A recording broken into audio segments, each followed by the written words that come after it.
नमस्कार, आप देख रहे हैं ONN न्यूज बुलेटिन। वक्त है आज की बड़ी खबरों का। इजराइल ने 40 मिनट में दागी 450 मिसाइल ने हमास के 150 ठिकानों को किया टारगेट। बहुमत परीक्षण में हार के बाद केपी ओली बने नेपाल के प्रधानमंत्री। अमेरिका में वैक्सीन की दोनों खुराक ले चुके लोगों के लिए मास्क पहनना अनिवार्य नहीं। सऊदी ने फिर बढ़ा दी इमरान खान की मुसीबत, पाकिस्तान को दिया बड़ा झटका, वजह है उसका दोस्त चीन। दुनिया भर में कब आसानी से मिलने लगेगी कोरोना की वैक्सीन, जानिए विशेषज्ञों की राय। अब होगी महाजंग, हमास पर आसमान से बम वर्षा के बाद अब जमीन से अटैक करेगा इजराइल।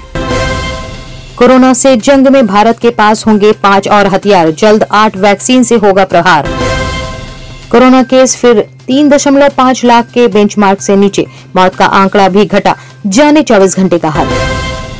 यूपी, महाराष्ट्र और दिल्ली में खत्म हुआ कोरोना का पीक। टाइम्स ग्रुप की अध्यक्ष इंदु जैन का निधन, पीएम मोदी ने शोक जताया।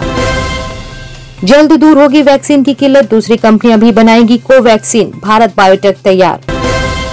यूरोप से वेंटिलेटर और रेमडेसिविर लेकर दिल्ली पहुंचा विमान, भारत ने कहा शुक्रिया।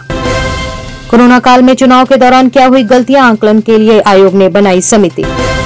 राष्ट्रपति रामनाथ कोविंद समेत इन नेताओं ने दी ईद की शुभकामनाएं, नमाज के लिए यहां दिखी लोगों की भारी भीड़। खबरें विस्तार से। इजरायल और हमास के बीच संघर्ष तमाम अपीलों के बाद भी थमा नहीं। बीती रात इजरायल ने हमास में जोरदार हमले करते हुए महज 40 मिनट के अंदर ही 450 से ज्यादा मिसाइल ने दागी। इसके जरिए इजरायल ने हमास के 150 से ज्यादा ठिकानों को टारगेट किया और भारी नुकसान पहुंचाया। इजरायल डिफेंस फोर्स ने बताया कि उसने मिसाइलों के जरिए अब तक की सबसे बड़ी बम वर्षा की है। उसने अपने इन हमलों में हमास के सुरंगी ठिकानों को नुकसान पहुंचाया है। हमास से छिड़े संघर्ष में इजरायल ने अब तक अपने आयरन डोम एरियल डिफेंस सिस्टम के जरिए दुश्मन के रॉकेट को बड़ी संख्या में आसमान में ही नेस्तनाबूद कर दिया। वहीं अपनी मिसाइलों से गाजा में बड़ी संख्या में इमारतों को ध्वस्त किया है। संसद में 3 दिन पहले बहुमत परीक्षण में हार के बाद पद गंवाने वाले केपी शर्मा ओली एक बार फिर नेपाल के प्रधानमंत्री बने हैं। उन्होंने शुक्रवार को एक बार फिर शपथ ली।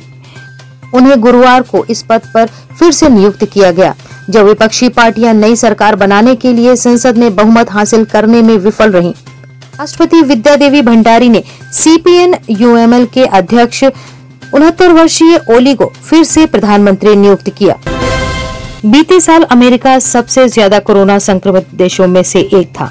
यहाँ सबसे ज्यादा लोगों की मौत हो रही थी। हालांकि अब स्थिति काफी बदल चुकी है। देश में एक टीकाकरण अभियान तेजी से चलाया जा रहा है। संयुक्त राज्य अमेरिका के रोग नियंत्रण और रोकथाम केंद्र CDC ने तो यहाँ तक कहा है कि पूरी तरह से टीकाकरण करवा चुके लोगों को अब मास्क पहनने की आवश्यकता नहीं है। CDC ने कहा कि ये सिफारिश घर के अंदर और घर के बाहर दोनों के लिए सही है। गुरुवार को राष्ट्रपति जो बाइडेन और उपराष्ट्रपति कमला हैरिस मास्क के बिना व्हाइट हाउस के रोज गार्डन में पत्रकारों के सामने नजर आए। सऊदी अरब जाने की तैयारी कर रहे पाकिस्तानी नागरिकों की उम्मीदों पर पानी फिर गया है। सऊदी के क्राउन प्रिंस मोहम्मद बिन सलमान के प्रशासन ने पाकिस्तान को झटका दिया है। पाकिस्तानी प्रधानमंत्री इमरान खान रविवार रात ही सऊदी अरब के 3 दिन के सरकारी दौरे से लौटे हैं। इसके बाद सऊदी अरब ने नया फरमान जारी कर इमरान खान की मुसीबतें बढ़ा दी हैं। भारत समेत दुनिया के अधिकतर हिस्से में कोरोना वायरस की तबाही देखने को मिल रही है। हालांकि यह बात भी सच है कि भारत में कोरोना की दूसरी लहर सबसे अधिक प्रभावित कर रही है। इन सब के बीच भारत समेत कई देशों में कोरोना को हराने के लिए टीकाकरण पर जोर दिया जा रहा है। हालांकि कोरोना से जंग के खिलाफ टीकाकरण की रफ्तार अब भी धीमी है और आसानी से सबके लिए उपलब्ध नहीं है। ऐसे में सवाल उठता है कि आखिर कोविड-19 रोधी टीके दुनिया में आसानी से कब उपलब्ध होंगे। इसे लेकर विशेषज्ञों का कहना है कि सन 2023 या उसके बाद कुछ देशों में टीके आसानी से उपलब्ध हो सकेंगे। कोरोना वायरस के खिलाफ अब देश निर्णायक लड़ाई लड़ने के मूड में आ गया है। भारत इस साल दिसंबर तक देश में कोरोना वायरस के खिलाफ जंग में करीब 2 अरब से अधिक वैक्सीन की खुराकें उपलब्ध कराने की उम्मीद कर रहा है। देश में भले ही अभी 2 वैक्सीन से टीकाकरण अभियान चल रहा है, मगर सीरम की कोविशील्ड और भारत बायोटेक की कोवैक्सीन के अलावा आने वाले कुछ समय में और भी वैक्सीन उपलब्ध हो जाएंगी, जिस पर फिलहाल काम चल रहा है। इजराइल ने कहा कि वह गाजा सीमा पर बड़ी संख्या में सैनिकों को भेज रहा है और उनसे हमास शासित क्षेत्र में संभावित जमीनी आक्रमण के लिए 9000 सैनिकों को तैयार रहने को कहा है। यह दिखाता है कि दोनों शत्रु युद्ध की ओर बढ़ रहे हैं। मिस्र के मध्यस्थ संघर्ष विराम प्रयासों के लिए इजराइल पहुंचे, लेकिन इसके प्रगति के कोई संकेत नहीं दिख रहे हैं। टाइम्स ग्रुप की अध्यक्ष इंदु जैन का गुरुवार को 84 वर्ष की आयु में निधन हो गया। उन्होंने दिल्ली में अंतिम सांस ली।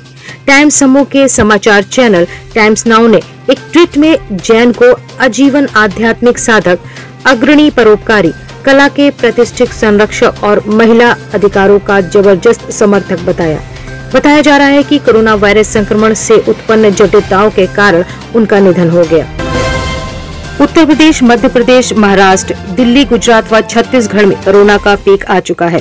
अब धीरे धीरे कोरोना संक्रमण उतार की ओर है।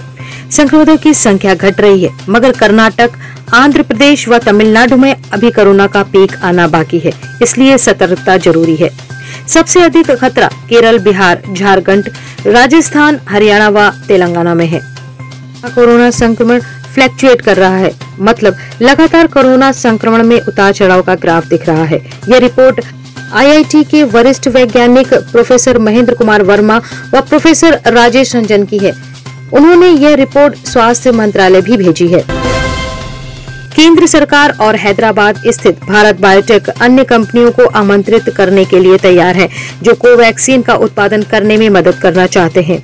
एक शीर्ष सरकारी सलाहकार ने गुरुवार को यह जानकारी दी। भारत ने जारी कोरोना संकट के बीच यूरोपीय संघ के सदस्य देशों से वेंटिलेटर, रेमडेसिविर और चिकित्सा उपकरणों की खेप लेकर एक विमान शुक्रवार को नई दिल्ली पहुंचा। विदेश मंत्रालय के प्रवक्ता अरिंदम बागची ने जर्मनी, नीदरलैंड और पुर्तगाल सहित यूरोपीय देशों द्वारा दिखाई गई एकजुटता को स्वीकार किया है। हाल ही में संपन्न हुए राज्य विधानसभा चुनाव में कमियों की पहचान करने के लिए चुनाव आयोग द्वारा एक कोर कमेटी का गठन किया गया है।